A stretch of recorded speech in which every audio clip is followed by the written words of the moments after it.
வணக்கம் வணக்கம் ஃப்ரெண்ட்ஸ், எல்லாம் எப்படி இருக்கீங்க? நல்லா இருக்கீங்களா? டீ காஃபி சாப்பிட்டீங்களா? Thursday evening time. இப்போ தான் நான் ஒரு காஃபி சாப்பிட்டேன், சர்க்கரை இல்லாமல். அதுக்கு முன்னாடி உள்ள சுண்டல் சாப்பிட்டேன், அது வேறு டிம் ஆகிடுச்சு. ஓகே, நீங்கள் சாப்பிட்டீங்களா? அப்புறம் இன்றைக்கி மதியானம் வந்து எறா தொக்கு, அப்புறம் டயட் எறா அது பண்ணியிருந்தேன். பார்த்தீங்களா? அவர் பிரதர் கமெண்ட் பண்ணியிருக்காரு, ஆனால் நைட்டு நான் அதே மாதிரி வாங்கிட்டு போய் செஞ்சு சாப்பிட்டு பார்த்து சொல்கிறேன்னு சொல்லிட்டு ரொம்ப ரொம்ப தேங்க்ஸ். ட்ரை பண்ணி பாருங்கள், நல்லாயிருக்கும். ஒரு 100 ரூபாய்க்கு இறா வேணால் போதும். 50 ரூபா தொக்கு வச்சுட்டு 50 ரூபா வந்து நம்ம அது மாதிரி ஃப்ரை பண்ணிடலாம். அது டேஸ்ட்டாகவும் இருக்கும். ஒருத்தருக்கு ஒரு 2 பேர் கூட சாப்பிடலாம். அது கொஞ்சம் மிச்சம் இருக்குது, பார்க்கலாம். கீழே போனோம். மாவு இருக்கா வீட்டில் தெரில. மாவு இருக்கா, மாவு தோசை விட்டுட்டு சாம்பார் கீழே போக வேண்டியதுதான். சரி, மாவு இருக்கான்னு பார்க்கலாம்.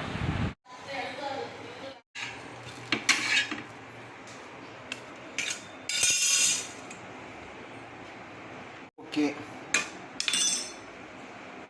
அம்மா அடி இருந்தா போகுது.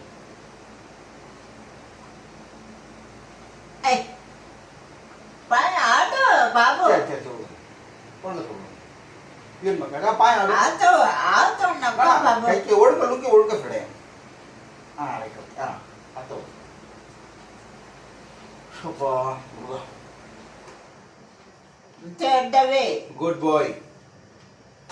மனாஜில் விட்றியா? நாளை காலை என்ன பண்ணி மெல்ல மெல்ல மெல்ல லூஸ் பேச டைட் லூஸ் டை முடிச்சுனா. Okay okay okay okay let's support. Okay, வணக்கம் வணக்கம் ஃப்ரெண்ட்ஸ், எல்லாம் நல்லா இருக்கீங்களா? நான் பில் போட போகிறேன். நான் பாட போகிறேன். நான் பாடினா பாடு. हरि हरि भजो मन साई राम भजो मन साई कृष्ण भजो रे. हरि हरि भजो मन साई राम भजो रे. இந்த பாட்டு எத்தனை பேருக்கு தெரியும்? முகுந்த மாதவ விட்டல பஜோ ரே. முகுந்த மாதவ விட்டல பஜோ ரே. கோவிந்த கோவிந்த மாதவ பஜோ ரே. கோவிந்த கோவிந்த மாதவ பஜோ ரே. ஹரி ஹரி பஜ மன சாயி ராம் பஜோ ரே. இது வந்து சத்யசாயி சமிதி வந்து இருக்கு கொருக்குப்பட்டில். அங்கே நிறைய பாட்டு நான் கற்றுக்கினேன். அப்புறம் சுந்தரம் இருக்குது. சுந்தரத்துலேயும் இந்த மாதிரி பாட்டெல்லாம் பாடியிருக்கேன். காலையில் நகர் சங்கீதம்னு ஒன்றுவாங்க. நகர் சங்கீதத்தில் நான் காலேஜ் படிக்கிறப்போ காலையில் ஒரு 4 மணிக்கெலாம் போயிடுவோம். நான் வந்து இது அடிப்பேன், டேப் மாதிரி இருக்கும். அந்த டேப் அடிக்கிறது, கழுத்தில் மிருதங்கம் மாட்டி வாசிக்கிறது, அதெல்லாம் வாசிப்பேன். ப்ராப்பராக எதுவும் கற்றுக்கல, ஆனால் ஒரு பாட்டுக்கும் கரெக்டாக வாசிப்பேன். அது எப்படின்னு தெரியல. ஜெய் சாயிராம் ஜெய் சாயிராம் ஜெய் சாயிராம் ஜெய் ஜெய் ராம். அந்த டேப் இருந்தாச்சு. நம்ம டேப் இது இருக்கு. இது டேப் வச்சுக்கண்ணேன். ஜிங் ஜிங் ஜெய் சாயிராம்.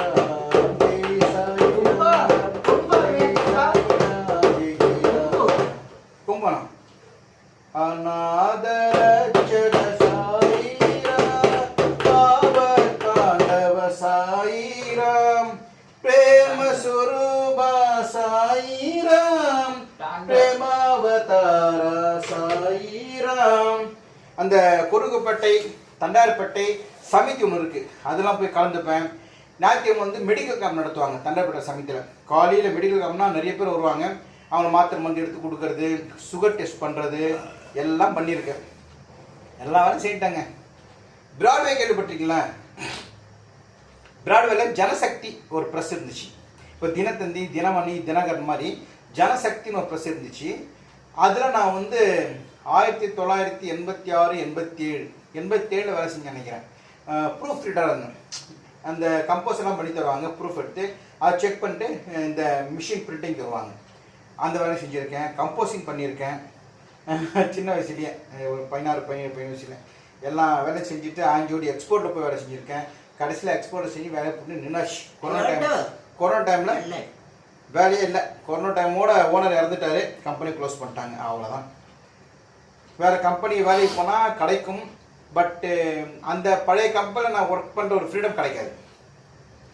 திடீர்னு சூரிய ஃபோன் சாரி துணுங்க வாங்க துணுங்க வாங்க வாங்க துணுங்க முருகா முருகா சாமி துணுங்க கண்ணா கண்ணு சாமி துணுங்க என்ன துணுங்க துண்ணுங்க குருதி துணுங்க துண்ணுங்க சாய்பாபா துணுங்க சாய்பாபா துண்ணுங்க நந்தி நந்தி துணுங்க சிவன் துணுங்க உன்னைய தங்கியே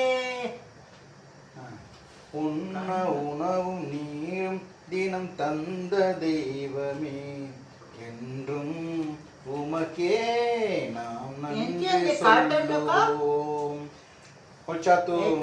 ஓகே அப்புறம் வந்து சரி வணக்கம் சொன்னீங்க வணக்கம் ஆரம்பிச்சிட்டாயா நீ வாய மூடி போ அப்படியே வளர்த்து இப்போ எப்படி சொல்ல பாரு கொத்தமல்லி கருவேப்பிலை தோசை இட்லி சரி சொல்லி முடிச்சிரு சொல்லு வணக்கம் வணக்கம் அப்பா நாளைக்கு நிக்க நாளைக்கு நிக்கி காபி நான் தோட்டை என்ன தோட்டை நக்கி காலை இட்லி சப்போட்டா ஆச்சம் சப்போட்டா முருகு వంటకాయ కొత్తమల్లి మప్పడం వంటకాయ ముట్టలు తోటకాయ ముట్టాయి మప్పడం పళ్ళు పళ్ళం ముక్కకాయ చిక్కప్పుకాయ పొట్టోటో పుర్రి పొట్టోటో పూకాయ போதும் லென்த்தாக வருது நீட்டா அப்புறம் கொஞ்ச நாள் வந்து அதை விட்டுட்டு வந்து நான் என் நண்பர்கள்லாம் சேர்ந்து ஊதுவத்தி பிஸ்னஸ் பண்ணோம். கொருக்குப்பேட்டையில் அந்த ரயில்வே கேட் தாண்டி நகர் வாழைத்தண்டு நகர் சொல்லிட்டு ஒரு இடம் இருக்குது. அந்த இடத்துல ஒரு சின்னதாக ஒரு ஓலை குடிச்சு எடுத்து ஊதுவத்தி செய்வோம். ஊதுவத்தி கடைகடையாக போட்டிருக்கேன். அந்த வியாபாரம் பண்ணியிருக்கேன் நான் ஃப்ரெண்டுங்களாம் சேர்ந்து. அப்புறம் அதை விட்டாச்சு. அப்புறம் டியூஷன் எடுத்தேன். 9th 10th 11th 12th tuition எடுத்தேன். YSSM youth social service movement சொல்லிட்டு அதுவும் விட்டாச்சு. கடைசியில் எங்கெங்கேயோ போயிட்டு பிகாம் முடிச்சுட்டு தெரியாதனா போய் ஒரு எக்ஸ்போர்ட் கம்பெனி போய் விழுந்தேன். முடிஞ்சுது என் கதை.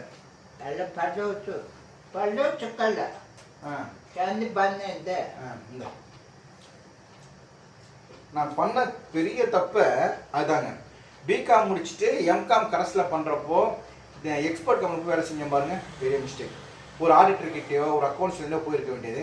எக்ஸ்போர்ட்டில் வந்து போனோடனே நல்லா பேச ஆரம்பிச்சாங்க. ஃப்ரெண்ட்ஸை நிறைய பேர் சேர்ந்துட்டாங்க. அதில் ஜாலியாக இருந்தது. எக்ஸ்போர்ட் எங்கே இருந்துச்சுன்னா தங்கசாலை மின்ட்டுன்னு அந்த இடத்துல கரிம்பீடி ஃபேக்ட்ரின்னு ஒன்று இருந்துச்சு. அங்கே கிளிப் கார்மெண்ட்ஸ் சொல்லிட்டு ஒரு கார்மெண்ட்ஸ் ஒரு 400-500 பேர் வேலை செஞ்சாங்க. அதில் நான் வந்து ஃபேப்ரிக் செக்கராக போனேன். அதுக்கு முன்னாடி ஒரு சின்ன கம்பெனி வேலை செஞ்சுருந்தேன். 600 ரூபா சம்பளம், 650 700 அதுக்கு மேலே கொடுக்கவே இல்லை. கொஞ்சம் மனஸ்தாபமாச்சு. கிட்டத்தட்ட 4 வருஷம் வேலை செஞ்சு வெறும் 50 ரூபா தான் ஏற்றுறாங்க, 25 ரூபா ஏற்றுறாங்க. பயங்கர வேலை வாங்குவாங்க, ஏகப்பட்ட வேலை வாங்குவாங்க. அவங்க என்னென்னா எக்ஸ்போர்ட்டும் வீடு ஒன்றா இருந்ததால் எக்ஸ்போர்ட்லேயும் ஒர்க் பண்ணோம், ஃபேப்ரிக் பார்க்கணும், ஃபேப்ரிக் விடணும், பேல் போடணும். அது இல்லாமல் வீடு பக்கத்தில் இருக்கிறதால அவங்க அம்மா இருப்பாங்க, அந்த ஓனருடைய அம்மாலாம். தம்பி பாபு போய் அண்ணீர் வாங்கினாப்பா, தம்பி பாபு போய் சாத்துக்குடி ஜூஸ் வாங்கினாப்பா, தம்பி பாபு ஹோட்டல் போய் மசாலா தோசை வாங்கினாப்பா சொல்லிட்டு வீட்டில் பைப்பு தண்ணி வச்சு நல்லா கொடுப்பாங்க. ஒன்றும் இல்லைங்க, அதான் ரொம்ப கஷ்டப்பட்டேன். ஒரு 4 வருஷம் வேலை கற்றுக்குன்னு அப்புறம் வந்து 650 ரூபா சம்பளம் அப்படியே 1750 ரூபா ஆச்சு. கம்பெனி மாறினோடனே அப்படியே அந்த கம்பெனியை வேலை செஞ்சுன்னு இந்த 2 வருஷம் அந்த கம்பெனி க்ளோஸ் பண்ணிட்டாங்க. அது க்ளோஸ் பண்ணிட்டு 51 மாற்றினாங்க. கலீன் கார்பரேஷன் கேள்விப்பட்டிருக்கீங்களா? அந்த கம்பெனியில் கிட்டத்தட்ட 30 வருஷம் வேலை செஞ்சேன். இந்த கொரோனா முடிவு வரைக்கும் வேலை செஞ்சேன். கொரோனா வந்துச்சு, கம்பெனி க்ளோஸ் பண்ணிட்டாங்க, ஓனர் சுட்டு போட்டாரு, அவ்வளோ முடியாச்சு. எப்போ மிச்சம் எப்போ வந்துட்டு ஸோ கம்பெனி க்ளோஸ் பண்ணிட்டாங்க. அப்போது அந்த கிளிப் கார்மெண்ட்ஸ் மின்ட்டில் வேலை செய்கிறப்போ ஒரு 2 வருஷம் வேலை செஞ்சு அப்புறம் 51 போகிறப்போ கம்பெனி க்ளோஸ் பண்ண சொல்லிட்டு என் சம்பளம் 1750 ரூபா. பிஎஃப் எல்லாம் தந்தாங்க, செட்டில்மெண்ட்டு பெரிய காசு 20,000 வந்துச்சு எனக்கு. பிஎஃப் நீ சம்பாதி பிஎஃப் வந்துச்சு. பிஎஃப் வந்தோடனே சரி ஆஹா 20,000 இது கண்ணில் பார்த்தா பார்க்காத அமௌண்ட் 20,000 ஒரு நாள் தான் கையில் வச்சுருந்தேன். அடுத்த நாள் தங்கச்சி ஒருத்தங்க இருப்பாங்க இல்லையா, சொல்லதை நம்ம நான் பார்த்துருப்பேன், அவங்க வந்து ரொம்ப கஷ்டம்னு கேட்டாங்க, அப்படியே கொடுத்துட்டேன். உழைச்ச காசு எப்போவும் எங்கேயும் போகாது, திரும்ப வரும்னாங்க, திரும்ப வரவே இல்லை. நாய் மாதிரி வேலை செஞ்சாங்க. இவ்வளோ கஷ்டப்பட்டு வேலை செய்வேன். காலைல 9 மணிக்கு போனோம், 9:05 ஆச்சுன்னா கூட லேட்டு, இப்போ சம்பளத்தில் கட் பண்ணுறாங்க. 8:45 கிளம்பி 8:50 உள்ளே போயிட்டு சைக்கிளில் மீறி மிதிச்சு அவ்வளோ கஷ்டப்பட்டு 2-3 வருஷம் கஷ்டப்பட்டு அந்த காசு சம்பாதிச்சேன். பிஎஃப் காசு வந்துச்சு, அப்படியே 20,000 கொடுத்தாரு. தரண்டான்னாங்க. வருஷங்கள் கிட்டத்தட்ட 15-16 வருஷம் ஆயிடுச்சு, மேலே இருக்கும் போச்சு. வந்து சொல்லுவாங்கள்ல உழைச்ச காசு எங்கே போக திரும்ப வந்துட்டு, சத்தியமாக சொல்ல போனது போச்சு. அதை பெரிய வைத்தறிச்சல் தான். நான் சம்பாதிச்சதில் கஷ்டப்பட்டு சம்பாதிச்ச காசு அதுவும் போயிடுச்சு. என்ன பண்ணுறது? சரி ஓகே, கொஞ்சம் வெயிட் பண்ணுங்க, எல்லா லைஃப் நடந்திருக்கும் இல்லையா. இன்னி கூட நிறைய கமெண்டில் பார்த்தேன். ஆமாண்ணா ஒருத்தர் நான் வந்து 1,50,000 தந்தேன், 4 லட்சம் தந்தேன், $US வந்து $5,000 ஒருத்தர் கொடுத்து ஹெல்ப் பண்ண, திரும்பி கூட தரல, ஃபோன் ஆஃப் பண்ண வச்சுக்கிட்டு. எல்லா லைஃப் நடக்கிறது தான். இனிமேட்டு திருந்துங்க, திருந்தலாம், கொஞ்சம் வெயிட் பண்ணுங்க. இனிமேட்டு நம்ம உஷாராக இருக்கணும். உழைச்ச காசு எப்போவுமே வீணாக போகாதுன்னு. ஆனால் எனக்கு வீணாக போயிடுச்சு, அது உண்மையில நீங்களும் சொல்லுங்கள். ஏமாத்திரம் ஏற்கிறவங்க நல்லா சம்பாதிச்சுன்னு சூப்பராக இருக்காங்க. நம்மக்கிட்ட காசு வாங்கினா டாப்பில் இருக்காங்க. ஆனால் நம்ம வைத்தறிச்சலாக இதோ இந்த மாதிரி தான் புலம்பின்னு இருக்கோம். அவ்வளோதாங்க. கொஞ்சம் வெயிட் பண்ண சொல்லு, வெயிட் பண்ண சொல்லு, வெயிட் பண்ண வரேன். நாளைக்கு பார்க்கலாம்.